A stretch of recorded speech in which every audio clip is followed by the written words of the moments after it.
अस्सलाम वालेकुम and welcome to my YouTube channel. आज की इस वीडियो में मैं आपको बताऊंगी कि एलसी आपको साइकोलॉजी के किन एरियाज़ में मास्टर्स ऑफ़र करता है, इसके साथ साथ इनका एलिजिबिलिटी क्राइटेरिया क्या है, इनका एडमिशन प्रोसेस क्या है और टेस्ट और इंटरव्यू गाइडलाइंस। एलसी आपको साइकोलॉजी के 3 एरियाज़ में मास्टर्स ऑफ़र करता है। एक MS clinical psychology, second MS health psychology and the third one is MS psychology. Eligibility criteria इस तरह से है कि आपके बीएस में मिनिमम 50% मार्क्स होने चाहिए मास्टर्स के लिए एलसी में अप्लाई करते वक्त।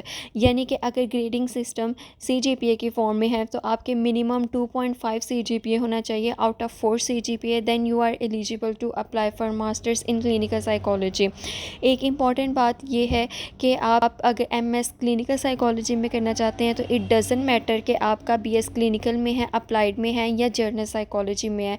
आपका जिस भी एरिया में है you are still eligible to apply for MS clinical psychology at any university. आपको इनकी वेबसाइट पर एडीसीपी प्रोग्राम भी शो हो रहा होगा, लेकिन इन्होंने अभी एडीसीपी स्टार्ट नहीं किया। फिर उसके बाद इनका एडमिशन प्रोसेस इस तरह से है कि आपने सबसे पहले इनकी वेबसाइट पर जाना है, वहाँ पर जाकर आपने पोर्टल पर लॉगिन करना है। वहाँ पर आपको अपनी पर्सनल इंफॉर्मेशन के साथ साथ अपनी एजुकेशन इंफॉर्मेशन प्रोवाइड करनी है। वहाँ पर आपने अपने मैट्रिक, एफएससी और बीएस के डॉक्यूमेंट्स अपलोड करने हैं। अगर आपके पास अपनी बीएस की डिग्री नहीं है तो आप अपना बीएस का ट्रांसक्रिप्ट अपलोड कर सकते हैं, और जहाँ से आपने बीएस की है आपको ट्रांसक्रिप्ट वहाँ से इजीली मिल जाएगी। फिर उसके बाद अगर आपने कोई जॉब की है तो आपने वो भी मेंशन करना है।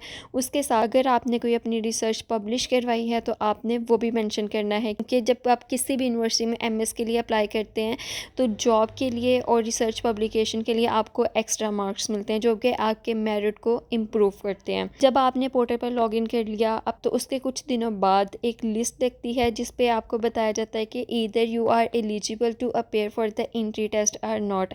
जब वो लिस्ट लग जाती है फिर उसमें आपका नाम आ जाए तो उसके बाद आपको इनके एंट्री टेस्ट में अपीयर होना है।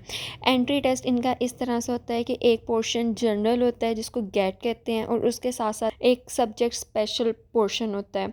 मेरा एमएस क्लिनिकल साइकोलॉजी में है तो मैं आपको ज़्यादा इसी के टेस्ट के बारे में गाइडलाइंस प्रोवाइड करूँगी। इनका जो गेट का पोर्शन था इसमें ये फॉलोइंग पोर्शंस थे। इनके पेपर में ज़्यादातर रेशियो, प्रोपोर्शन, टाइप सीरीज़ के क्वेश्चंस थे। मोर ओवर इंग्लिश की अगर आप बात करें तो इंग्लिश में वोकैब और जो ग्रामेटिकल रूल्स होते हैं, प्रोपोजिशन और आर्टिकल के, उससे रिलेटेड काफ़ी ज़्यादा एमसीक्यूज़ थे। इसके साथ साथ काफ़ी सारे क्वांटिटेटिव रीजनिंग के भी क्वेश्चंस थे। और उसके बाद सब्जेक्ट स्पेशल जो टेस्ट होता है इनका एक ऑब्जेक्टिव बेस्ड होता है और एक सब्जेक्टिव बेस्ड होता है। जो ऑब्जेक्टिव टेस्ट होता है उसमें एमसीक्यूज़ होते हैं और वो एमसीक्यूज़ कोई रॉकेट साइंस नहीं होते। अगर आपने तैयारी अच्छे से की है तो वो बाएं हाथ का खेल होते हैं। जब मैंने दिया था तो वो काफ़ी ईजी थे, like who is the founder of modern psychology, who is the father of psycho analysis. इसके अलावा थोड़े इन डेप्थ भी थे रिसर्च के और स्टैट्स के। और इनका जो सब्जेक्टिव पार्ट था वो ज़्यादातर पर्सनालिटी टेस्ट पर बेस्ड था, यानी कि उनमें क्वेश्चन ज़्यादातर पर्सनालिटी इन्वेंट्री से रिलेटेड थे। जैसा कि ऑब्जेक्टिव और प्रोजेक्टिव टेस्ट इन्वेंट्रीज में क्या डिफरेंस होता है, प्रोजेक्टिव टेस्ट की क्या क्वालिटीज़ ऐसी हैं कि जो उसको ऑब्जेक्टिव टेस्ट से बेहतर बनाता है। फिर उसके बाद एचटीपी से रिलेटेड थे क्वेश्चन। एक पर्सन की ड्राइंग दी हुई थी और उसकी इंटरप्रिटेशन का कहा हुआ था। रिटन टेस्ट होने के बाद एक लिस्ट लगती है जिस पे जो कैंडिडेट रिटन पास कर लेते हैं वो इंटरव्यू के लिए एलिजिबल होते हैं। तो इनका इंटरव्यू ऐसा था कि आप जब जाते हैं और अपने बारे में बताते हैं कि मेरा बीएससी इस यूनिवर्सिटी से है तो आपका इंटरव्यू आपके अकॉर्डिंग डिज़ाइन किया जाता है। फॉर एग्जांपल अगर कोई बच्चा एफिलिएट कॉलेज से है तो उनको पता है कि इस बच्चे का एक्सपोजर कितना होगा और वो उससे रिलेटेड ही उससे क्वेश्चन पूछते हैं। मेरा बीएस पीयू से है तो मुझसे क्वेश्चन थोड़े डिफरेंट थे और इन डेप्थ थे। मेजरली उनके क्वेश्चन ज़्यादातर बच्चों से डीएसएम से ही थे। Difference between major depressive disorder and persistent depressive disorder, ये डिसऑर्डर क्या होता है, इसमें ये सिम्टम है, उसमें भी ये है, तो आप डिफ्रेंशिएट कैसे करोगे, इस तरह के थे। जो उन्होंने मुझसे क्वेश्चंस पूछे थे वो थोड़े इन डेप्थ थे, ज़्यादातर स्टैट्स रिसर्च के क्वेश्चंस थे। इसके साथ साथ उन्होंने मुझसे थेरेपी के पूछे थे कि ये थेरेपी अप्रोच क्या होती है, इसका कोर प्रिंसिपल क्या है, आप इसकी टाइप्स बता दें क्या हैं, आप ये थेरेपी करें एग्जाम्पल के तौर पर दें कि आप कैसे ये करेंगे। इस तरह की उन्होंने चीज़ें पूछी थी। इसके अलावा उन्होंने न्यूरो के क्वेश्चंस पूछे थे। ब्रेन का ये पार्ट है तो इसका ये फंक्शन है, ये फंक्शन पोर्शन है तो ये ब्रेन का कौन सा पार्ट परफॉर्म करता है। मेमोरी की टाइप्स पूछी थी, इन्फॉर्मेशन को विद होल्ड करने के क्या क्या तरीके होते हैं। तो बेसिकली आपने BS में जितना भी साइकोलॉजी का पढ़ा है आपको वो सारा रिवाइज करके फिर आपने इंटरव्यू और टेस्ट के लिए जाना है। अगर आप तैयारी की बात करें कि कैसे करने हैं, इनका गेट रिलेटेड पोर्शन था। मैंने वो इंटरनेट से खुद ही क्वेश्चंस और चीज़ें देख देख के प्रिपेयर किया था। हर चीज़ का थोड़ा बेसिक आइडिया लेना है, मैथ्स के थोड़े बेसिक्स को टच किया था। इसके साथ साथ इंग्लिश के कुछ रूल्स को मैंने रिवाइज़ कर लिया था।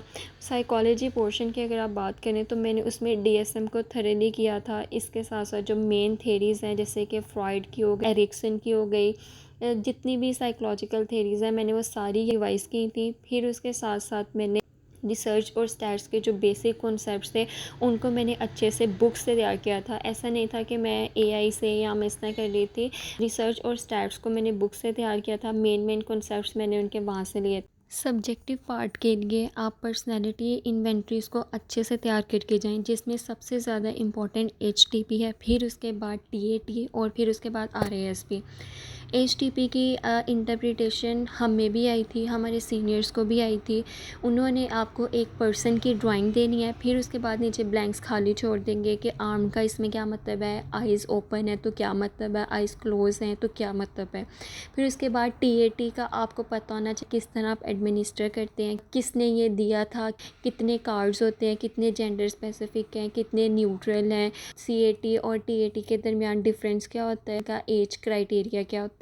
आप टेस्ट इन्वेंटरीज़ को अच्छे से प्रिपेयर करके जाएं फॉर सब्जेक्टिव सीरीज़। और ऑब्जेक्टिव के लिए आप हर थेरी को DSM के डिसऑर्डर्स को, रिसर्च स्टैट्स के बेसिक कॉन्सेप्ट्स को आप अच्छे से तैयार करके जाएं तो इंशाल्लाह आपका टेस्ट भी बहुत अच्छा होगा और आपका इंटरव्यू भी बहुत अच्छा होगा। टेस्ट इतना मुश्किल नहीं होता कि आप कहें कि मैं नहीं कर सकता, लेकिन इतना आसान भी नहीं है कि आप कहें कि मैं पढ़ूँ ही ना और मेरा हो जाए।